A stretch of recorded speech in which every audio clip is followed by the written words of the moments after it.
children and the eyes to see.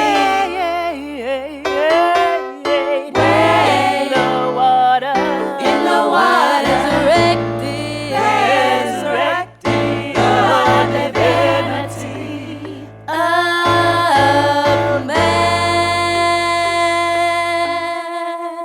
He and she. One of the primary objectives of this presentation series is to reveal the subtle levels of conflict, confusion, and chaos that is used to maintain domination, control, and rule over mass populations.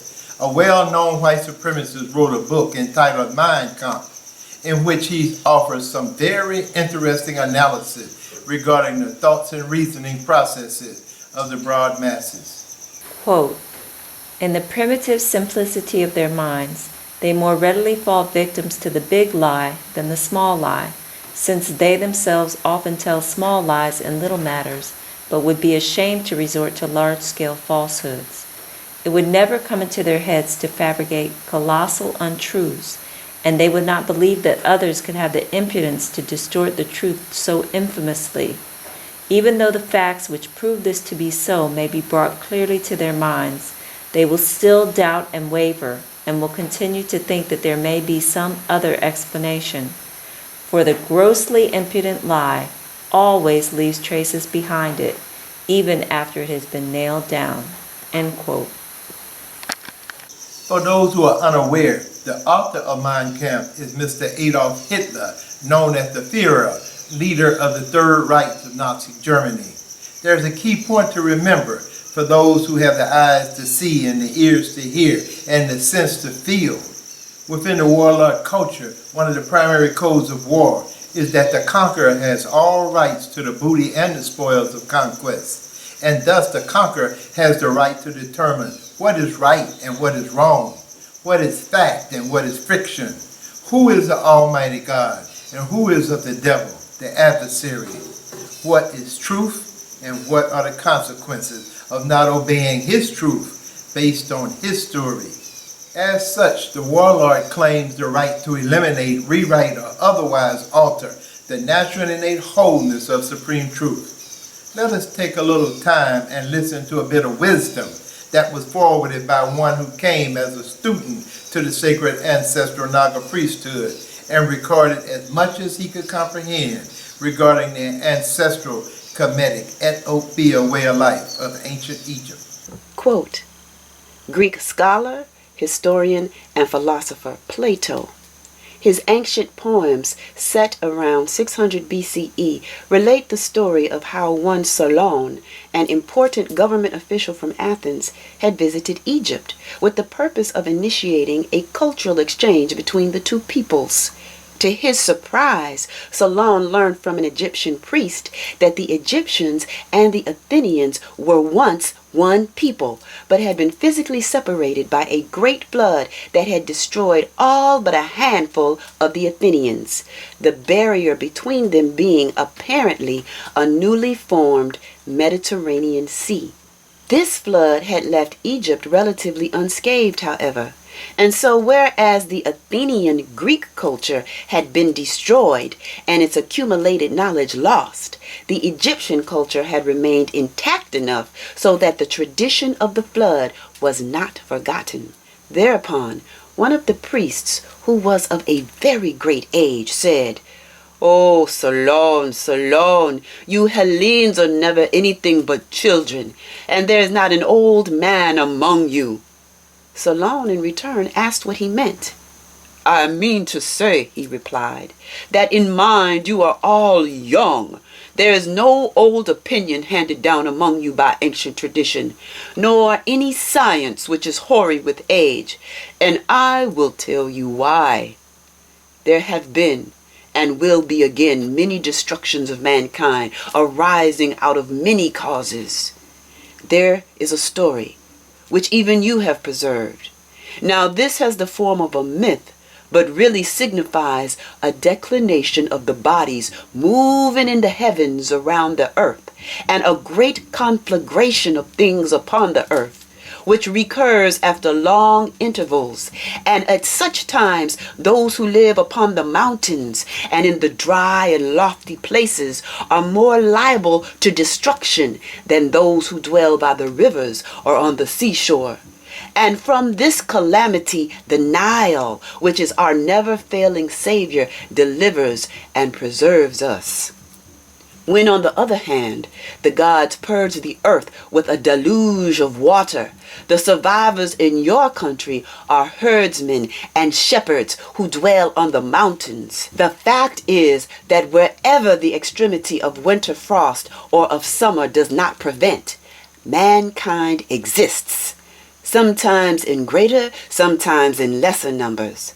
And whatever happened, either in your country or in ours, or in any other region of which we are informed, if there were any actions, noble or great, or in any other way remarkable, they have all been written down by us of old, and are preserved in our temples.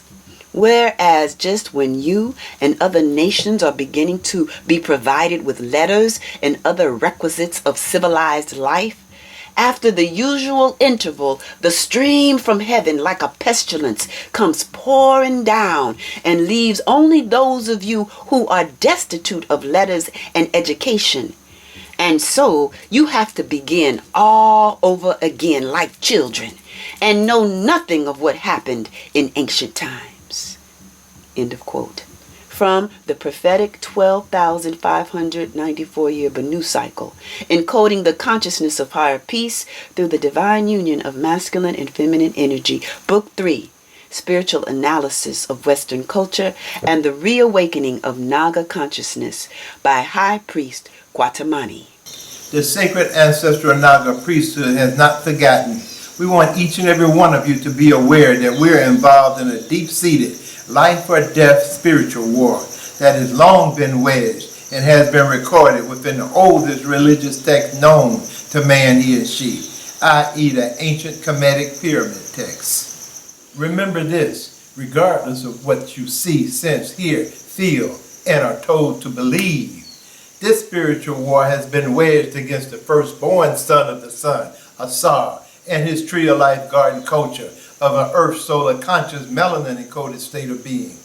A war waged by the second-born son of a hunting, herding, warring nature, Sutek, the lost and astray renegade son who ripped and tore his mother's womb, trying to force his own emergence, trying to force his way into spiritual maturity, knowledge, wisdom, and comprehension without divine humility to the divine order of sacred ancestral eldership. Sethian, who sought to entrap and murder his elder brother Ausar, so as to install his self-deifying nature as the ruling authority over our earthly domain.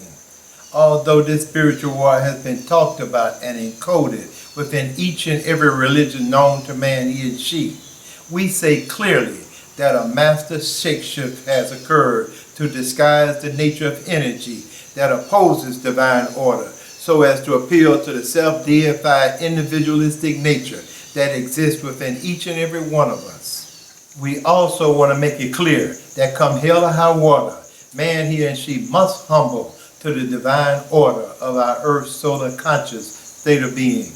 This divine order has been forwarded through the holistic living teachings preserved by the sacred ancestral priesthood of Ausar, Auset and Nebt-het, and secured by the principles of Ma'at, the goddess of divine order and supreme justice, as well as the rest of the sacred ancestral royal family of earth solar consciousness. We're talking about the sacred ancestral spirit presence of the divine children of the sun and the sacred garden culture from which we come. However, please be aware that the lower and lesser energies of Set are fast at work within the nature of the deified self during these days and times of the lost and astray pale state of mind. We are identifying the self-deified individualism that ignores the fiber of divine social, economic, family, community order, while at the same time ignoring the holistic living presence of earth, wind, rain, and sun as the essence of our earth solar conscious state of being. What is oftentimes not clear to individuals is that a divine spirit conscious state of being is first and foremost built on the divine union of masculine and feminine energy as the universal order of earth, wind, rain, and sun.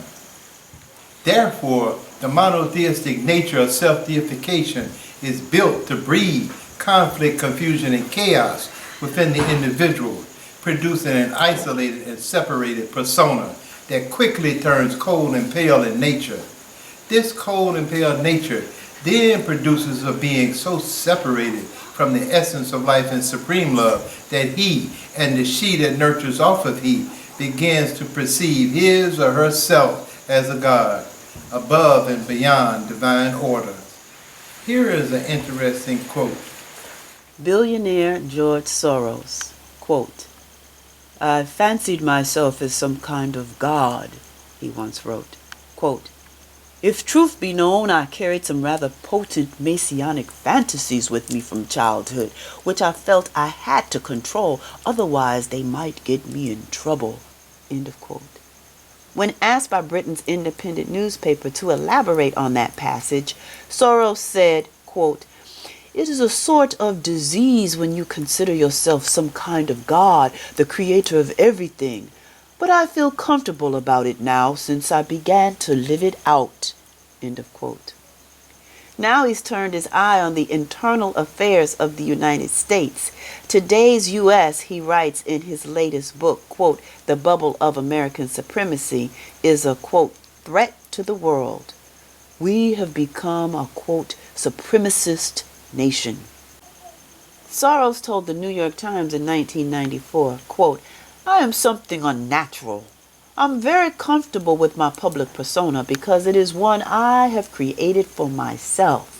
It represents what I like to be as distinct from what I really am. You know, in my personal capacity, I'm not actually a selfless, philanthropic person. I'm very much self-centered." End of quote. In his book, quote, Soros on Soros, he says, quote, "I do not accept the rules imposed by others, and in periods of regime change, the normal rules don't apply." End of quote. Clearly, Soros considers himself to be someone who is able to determine when the, quote, normal rules should and shouldn't apply. Imagine this kind of being having the swiftest ability to kill, maim, conquer, and destroy, during a God complex temper tantrum, or when the feelings come that one is losing one's control, as is the case with many white supremacists of these times.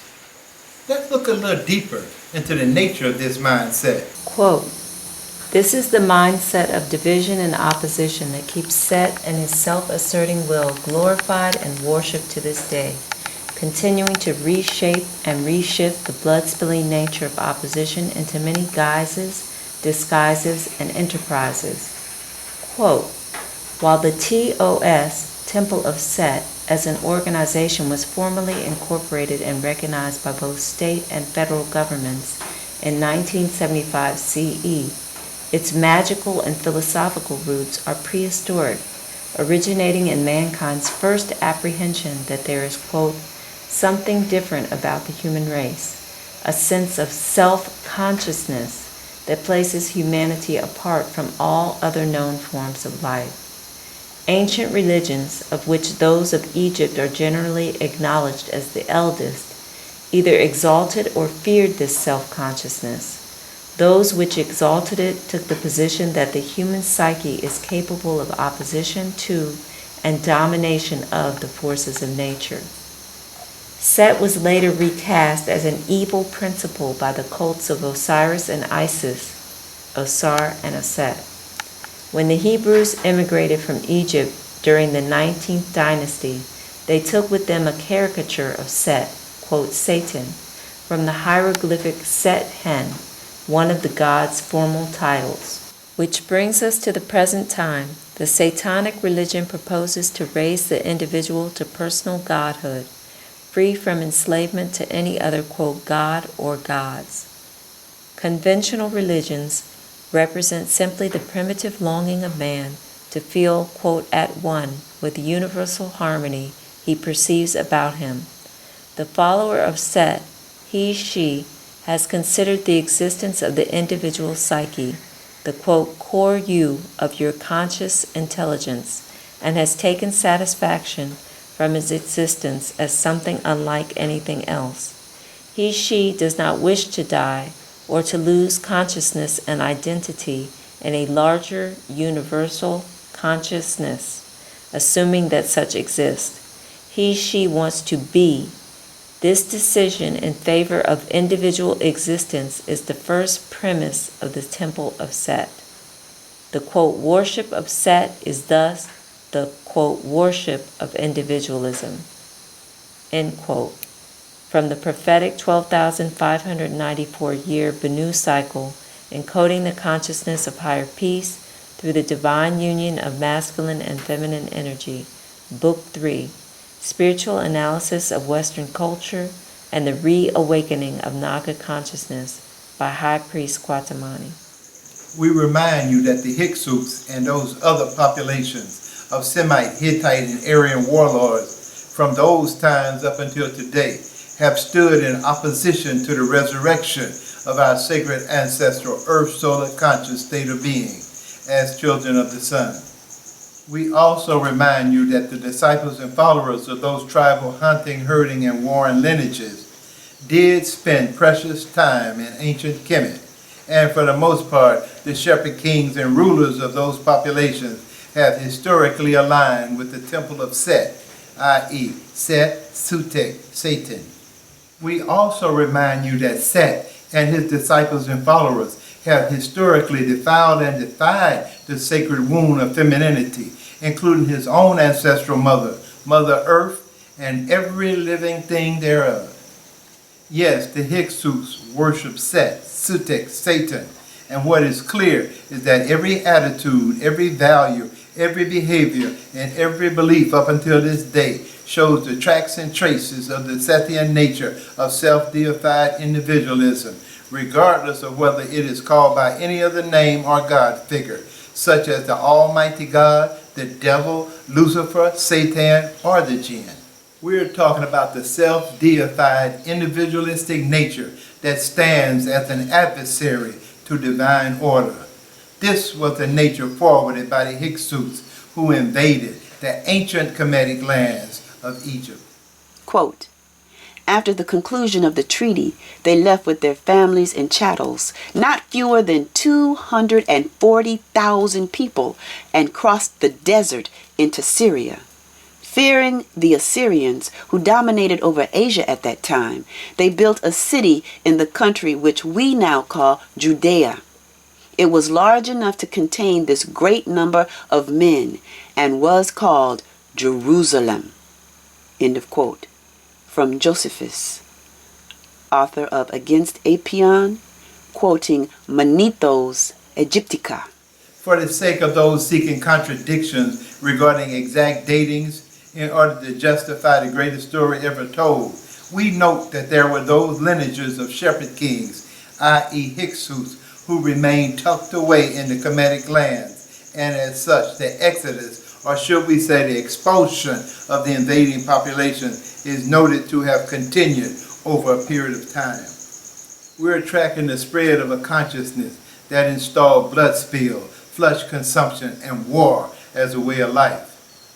Historically, the source of the warlord's power transferred from those tribal hunters, the killers and blood spillers who controlled the food supply through the swiftest ability to kill, maim, conquer, and destroy the prey to be consumed.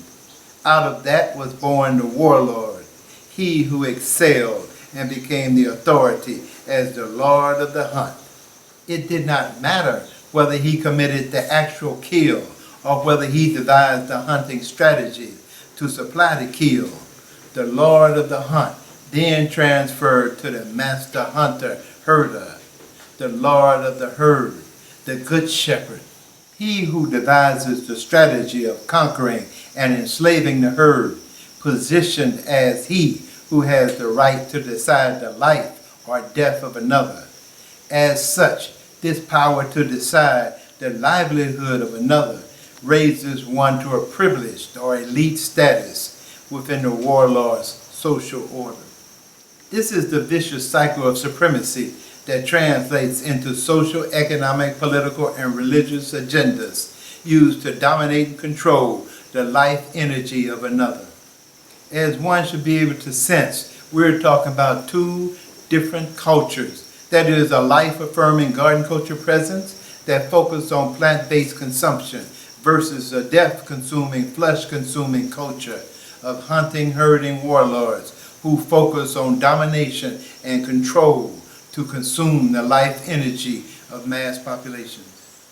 We're talking about the difference between the mindset of one who tills the soil, plants, harvests, forages, and caretakes the land, versus one who lies, steals, kills, and takes whatever he can. Quote, "Permit me to issue and control the money of a nation, and I care not who makes its laws. Enforced unemployment and hunger, imposed on the masses because of the power we have to create shortages of food, will create the right of capital to rule more surely than if it was given to the real aristocracy." End of quote. And then there is the opinion of the mother of the House of Rothschild that speaks volumes up into this very day regarding boys who grow up to be men who play war games to gain fortune and fame. Quote, "If my sons did not want wars, there would be none." End of quote. Gutel Schneepner, wife of Meyer Anschel Rothschild. As elite establishment political figure Henry Kissinger remarked in 1970, quote, "Control oil and you control nations. Control food and you control the people." From the prophetic 12,594-year Banu cycle, encoding the consciousness of higher peace through the divine union of masculine and feminine energy, Book 3, Spiritual Analysis of Western Culture and the Reawakening of Naga Consciousness by High Priest Kwatamani. We remind you that the conquering warlords of Western culture function outside of the holistic living codes of divine order that mentally, physically, and spiritually defines the sacred ancestral essence of man, he and she. There has been much conflict, confusion, and chaos within the spirituality of man, he and she, that has caused almost every religious tradition and way of life to be contaminated and corrupted by the nature of self, Sutek, the deified self of warlord consciousness. Thus the religions or ways of life of blood spillers, killers, and flesh consumers, and any mix and mingle degree thereof, continue to spread the massive deception that the satanic nature exists somewhere else other than the familiar confines of one's own mind.